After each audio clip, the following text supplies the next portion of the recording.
स्वागत है आपका हमारे channel POB horror official channel में। दोस्तों, क्या होगा जब आप अपने गांव से कहीं रात में घूमने जाएं या कोई काम से कहीं दूसरे शहर में जाना पड़े और रास्ते में कोई औरत जो खून से तरबदर हो और बोले कि मुझे आपकी मदद चाहिए, उस समय आप क्या करेंगे?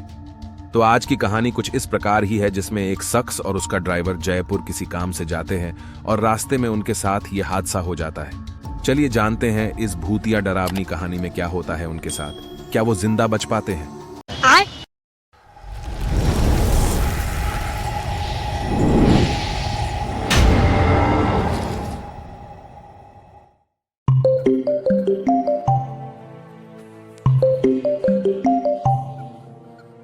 फोन की घंटी बजी तो कमल ने फोन उठाया और कहा, हेलो।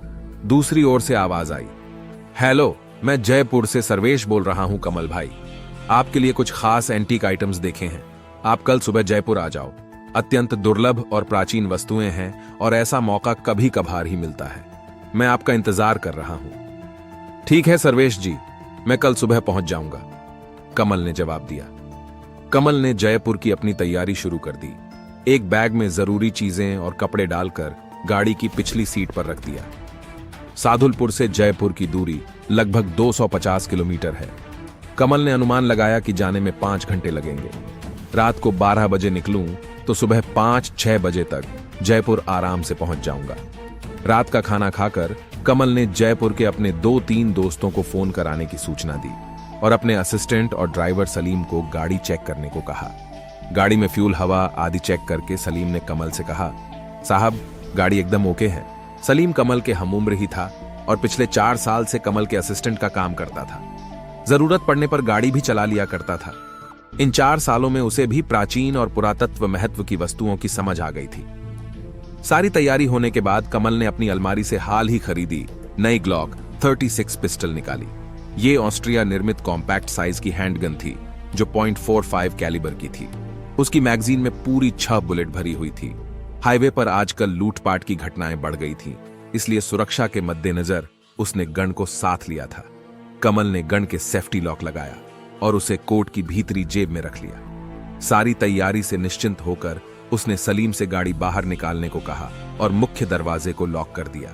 अपनी इस आलीशान हवेली में कमल अकेला ही था। उसके मम्मी पापा 4 धाम की यात्रा पर गए हुए थे। वो इकलौती औलाद था, शादी अभी हुई नहीं थी। अच्छे खाते पीते परिवार का था। चौकीदार को जरूरी निर्देश दिए ही थे कि बाहर हॉर्न की आवाज सुनाई दी। कमल बाहर निकला और चलते चलते घड़ी में समय देखा तो रात के 11:15 हुए थे। कमल सलीम के बगल में आकर बैठा ही था कि सलीम ने एक्सीलेटर पर पांव का दबाव बढ़ाकर गाड़ी झुंझुनू रोड की ओर बढ़ा दी। अक्टूबर का महीना चल रहा था। हल्की हल्की सर्दी पड़ने लग गई थी। रात के समय ठंड और ज्यादा बढ़ जाती थी।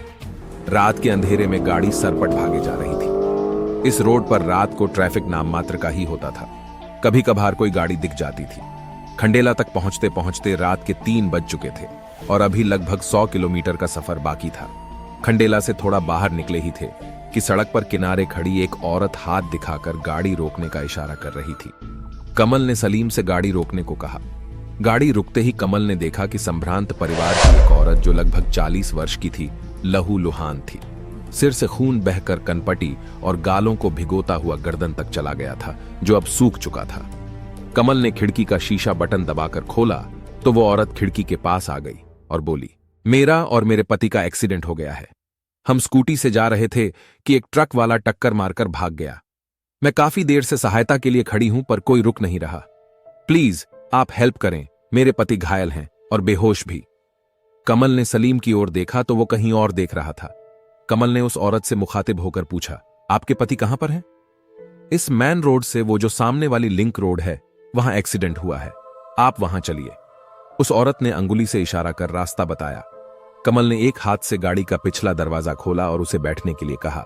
वो चुपचाप पीछे वाली सीट पर आकर बैठ गई। सलीम ने गाड़ी को बाईं तरफ मोड़ा और लिंक रोड पर गाड़ी बढ़ा दी।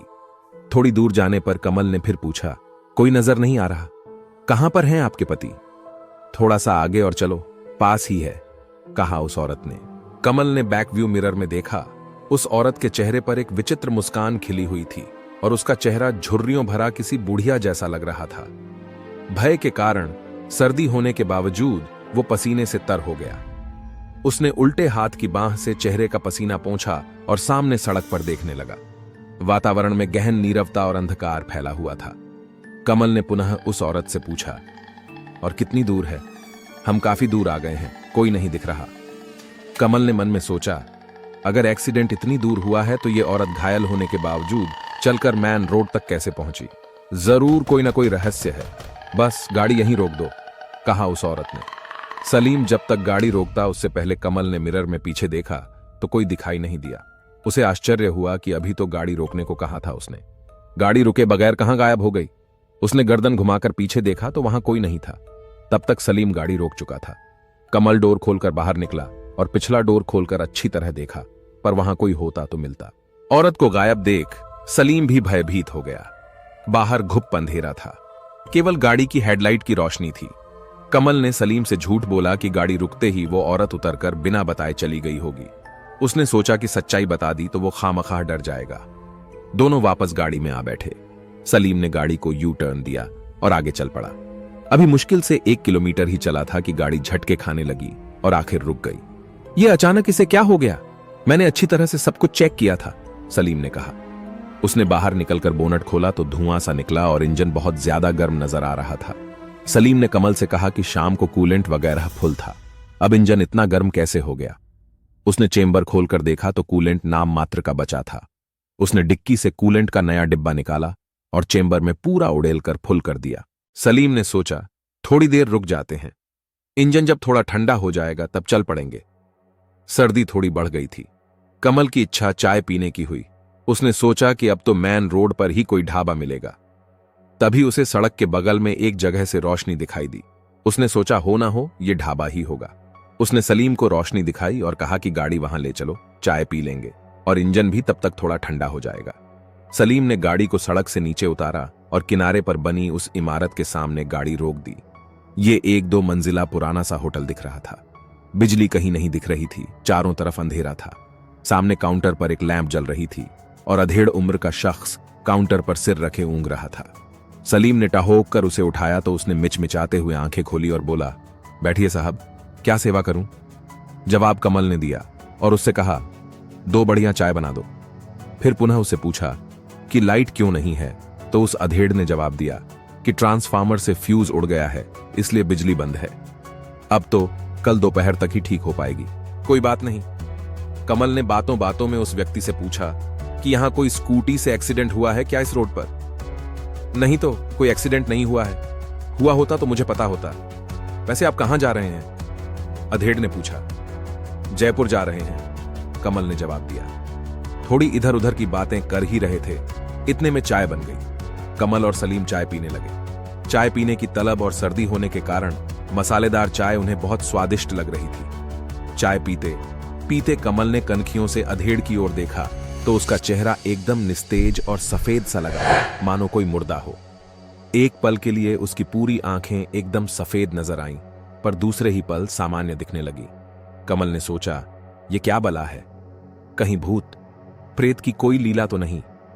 ये विचार आते ही उसके सभी मसामों ने एक साथ ढेर सा पसीना उगल दिया और भय के कारण उसके घुटने कांपने लगे, पर उसने ये जाहिर न होने दिया कि वो डरा हुआ है। चाय खत्म होते होते कमल और सलीम को लगा कि शरीर में मानो कोई जान ही नहीं है। लगा जैसे शरीर की शक्ति किसी ने खींच ली हो। खड़े होकर गाड़ी तक जाने की भी शक्ति भी न बची। एक अजीब तरह की मदहोशी दोनों पर तारी होने लगी। अधेड़ वक्र मुस्कान से दोनों को देखे जा रहा था। सलीम ने कमल से कहा, साहब, पता नहीं कैसे बुरी तरह थकान ने आ घेरा है। रात को यहीं विश्राम करके सुबह जल्दी निकल लेते हैं। आपका क्या विचार है? मेरे में भी चलने की शक्ति नहीं है और बुरी तरह थका हुआ महसूस कर रहा हूं। तुम्हारा कहना सही है, रुक जाते हैं, सुबह जल्दी चलेंगे, कमल ने जवाब दिया। कमल ने उस अधेड़ से कमरे के बारे में दरियाफ्त किया तो अधेड़ बोला, साहब, पहली मंजिल पर एक डबल बेड वाला रूम है, अटैच्ड लेट, बाथ के साथ, वो ले लो, केवल 200 रुपए दे देना। ये रजिस्टर है, इसमें एंट्री कर दीजिए और ये रही चाबी। कमल ने रजिस्टर में एंट्री की और चाबी लेकर सलीम का हाथ पकड़कर बड़ी मुश्किल से सीढ़ियां चढ़कर पहली मंजिल पर पहुंचा। वहां गैलरी में दोनों तरफ कमरों की कतार थी। उसने चाबी के छल्ले पर खुदा कमरे का नंबर देखा जो सीढ़ियों के सामने ही था। कमरा खोलकर दोनों अंदर घुसे और मारे थकान के बिस्तर के हवाले हो गए। दोनों को घनघोर नींद ने अपने पंजों में दबोच लिया। अचानक किसी की धीमी धीमी सिसकियों की आवाज से कमल की आंखें खुल गईं। उसने सोचा, ये रोने की आवाज कहां से आ रही है? इस बयावान में कौन रो रहा है? उसने शीशे लगी खिड़की की तरफ देखा तो शीशे के पार कुहासे में लिपटी एक औरत की परछाई नजर आई। उस औरत ने अपनी दोनों हथेलियां खिड़की के शीशे से सटा रखी थी। इससे उसके पंजे साफ दिख रहे थे और बाकी शरीर धुंधला सा कोहरे में लिपटा नजर आ रहा था। वो औरत अपने नाखूनों से खिड़की के शीशे को खरोंच रही थी। मारे भय के कमल की घिघी बंध गई। उसने सलीम को जगाने के लिए आवाज देना चाही, पर गले से कोई आवाज नहीं निकली। सलीम मानो घोड़े बेचकर सोया पड़ा था। अचानक सिसकियों की आवाज बंद हो गई। सलीम दहाड़े मार कर रोने लगा। सलीम के रुदन की दिल दहला देने वाली आवाज सुनकर कमल का दिल बैठने लगा। डर के मारे बुरा हाल था उसका। उसने सोचा, आज मौत अवश्यंभावी है। मन ही मन वो जोर जोर से बोलने लगा, भूत पिशाच निकट नहीं आवे, महावीर जब। इससे उसका कुछ आत्मबल बढ़ा और उसने सलीम को झंझोड़ कर जगाया। सलीम के जागते ही उसका रुदन बंद हो गया। कमल ने हिम्मत करके पूछा, तुम इतनी जोर से बुक्का फाड़कर क्यों रो रहे थे? सलीम ने कहा, एक डरावना सपना देखा था। एक खून से लथपथ औरत ने मेरी हथेलियों में लोहे की कीलें गाड़कर दीवार में फोटो की तरह टांग दिया था। फिर उसने एक मोटी सी कील मेरी ललाट के बीचों बीच रखकर एक भारी से हथौड़े से ठोकने जा रही थी। इसीलिए मौत के भय से मेरी चीखें निकल रही थी। मैं रोते रोते उस औरत से दया की भीख मांग रहा था, पर वो मेरी कुछ नहीं सुन रही थी। शुक्र है ये सपना था। अब चुपचाप सो जाओ, सुबह हमें जल्दी निकलना है, कहकर कमल ने खिड़की के शीशे पर नजर डाली, पर अब वहां कोई नहीं था। लिहाफ ओढ़कर दोनों शीघ्र ही निद्रा देवी के हवाले हो गए। सलीम ने अपनी घड़ी में समय देखा तो सुबह के 6:30 बज चुके थे। उठकर उसने खिड़की से बाहर झांका तो गहन अंधकार दिखाई दिया। उसका दिमाग कुंद हो गया। वो सोचने लगा कि 6:30 बजे तक तो दिन निकल आता है, फिर इतना अंधेरा क्यों है? उसके दिमाग ने काम करना बंद कर दिया तो उसने कमल को झंझोड़ कर जगाया और बोला, साहब उठ जाइए, 6:30 बज गए, हमें निकलना है। कमल उस निदी आंखों से उठा और बाहर देखा तो सचमुच अंधेरा था। घड़ी में समय देखा तो वाकई 6:30 बज चुके थे। उसने सलीम का हाथ थामा और सीढ़ियां उतरकर नीचे काउंटर के पास आया। बाहर की ओर देखा तो दिन का प्रकाश चारों ओर फैला हुआ था। उसने सोचा, अभी 1 मिनट पहले तक पूरा अंधेरा था, अब अचानक प्रकाश कैसे हो गया? हे भगवान, ये हम किस मुसीबत में फंस गए हैं? सलीम भी बाहर अचानक भोर का प्रकाश देख हतप्रभ रह गया। उसके चेहरे पर भय की छाया दृष्टिगोचर होने लगी। नीचे न तो काउंटर पर कोई था न किसी अन्य जगह। होटल में मरघट का सा सन्नाटा था। अचानक स्कूटी पर एक सुदर्शन युवक आया और काउंटर के पीछे जाकर अगरबत्ती आदि जलाने लगा। कमल ने पूछा, आप कौन हैं? मैं इस ढाबे का मालिक हूं, कहिए क्या सेवा करूं? युवक बोला, जी अब हम वापस जा रहे हैं। कल रात को हम आपके होटल की पहली मंजिल के एक कमरे में रुके थे। एक चाचा काउंटर पर बैठे थे, अब चेक आउट करना है। कमल ने जवाब दिया, क्या यहां रुके थे आप?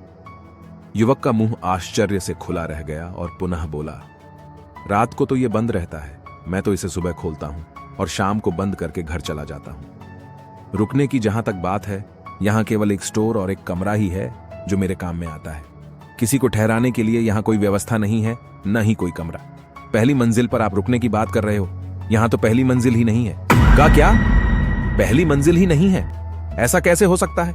कमल ने कहा। फिर ध्यान से होटल को देखा तो भय के कारण झुरझुरी पूरे शरीर में दौड़ गई। रात को जो 2 मंजिला होटल नजर आ रहा था, अब खपरेल का बना ढाबा दिख रहा था।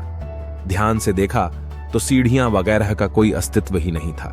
उसने सोचा, अभी ऊपर से उतरकर नीचे से हैं, ऐसा कैसे हो सकता है? रात को जो आलीशान रिसेप्शन काउंटर नजर आ रहा था, उसके स्थान पर एक पुरानी गंदी सी मेज रखी थी। क्या पूरा होटल गायब होकर इस ढाबे में बदल गया? कमल ने पुनः कहा, आप एक बार रजिस्टर देखो, मैंने अपने हाथ से आने की एंट्री की थी। यहां कोई रुकने की व्यवस्था ही नहीं है तो रजिस्टर की क्या जरूरत? मैं कोई रजिस्टर रखता ही नहीं, युवक ने आश्चर्य के साथ कहा।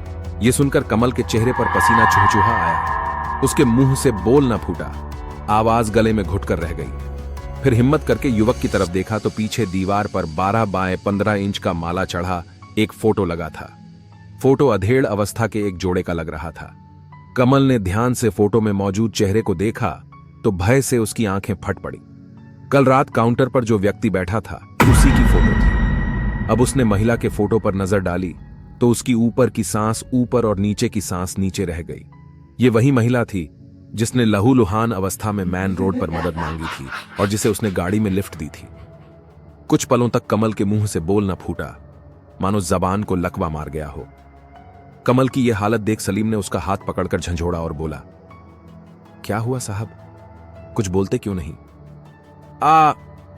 कमल के गले से ऐसी आवाज निकली मानो किसी गहरे कुएं से बोल रहा हो। फिर तंद्रा भंग हुई और कुछ चेतना जागृत हुई। कमल अब भी एकटक उसी फोटो को देखे जा रहा था, मानो किसी सम्मोहन पाश में बंध गया हो।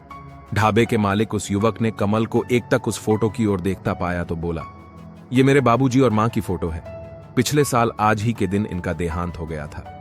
इनका देहांत कैसे हुआ? सलीम ने पूछा। मां और बाबूजी स्कूटी से खंडेला जा रहे थे। पीछे से किसी गाड़ी ने टक्कर मार दी। दोनों उछलकर सड़क पर गिरे और वहीं प्राण निकल गए। दोनों का पूरा शरीर खून से लथपथ हो गया था। ये ढाबा बाबूजी ने ही खोला था और वो ही चलाते थे। उनके देहांत के बाद मैंने कॉलेज की पढ़ाई छोड़ दी और ये ढाबा चलाने लगा, युवक ने जवाब दिया। युवक का जवाब सुन कमल और सलीम के पूरी बात समझ में आ गई कि कल रात को जो कुछ घटित हुआ वो सब प्रेत लीला थी। दोनों का मारे भय के बुरा हाल था। युवक को जाने का बोलकर दोनों गाड़ी में आ बैठे। भीतर बैठने के बाद मालूम पड़ा कि दोनों के शरीर तेज बुखार से भट्टी की मानिंद तप रहे थे। कमल ने निश्चय किया कि जयपुर फिर कभी चलेंगे, अभी तो वापस गांव चलते हैं। सलीम ने सहमति में सिर हिलाया और गाड़ी आगे बढ़ा दी। दोनों के दिमाग में इस शैतानी खौफनाक सफर का मंजर चलचित्र की भांति घूम रहा था और ऊपर वाले का जान बचाने पर शुक्रिया अदा कर रहे थे। तो दोस्तों, ये थी आज की डरावनी कहानी। आपको यह कहानी कैसी लगी कमेंट जरूर करें और कहानी अगर पसंद आई तो लाइक भी कर दें। क्या आपके साथ कभी ऐसा हुआ है, कोई भूतिया घटना जो आप हमारे चैनल के माध्यम से साझा करना चाहते हैं? तो आप हमें इंस्टाग्राम या फेसबुक पर मैसेज कर सकते हैं, लिंक वीडियो के डिस्क्रिप्शन में मिल जाएगी। अगर आप हमारे चैनल पर नए हैं तो सब्सक्राइब करना नहीं भूलें। मिलते हैं हमारी अगली कहानी में, जब तक आप अपना ख्याल रखें।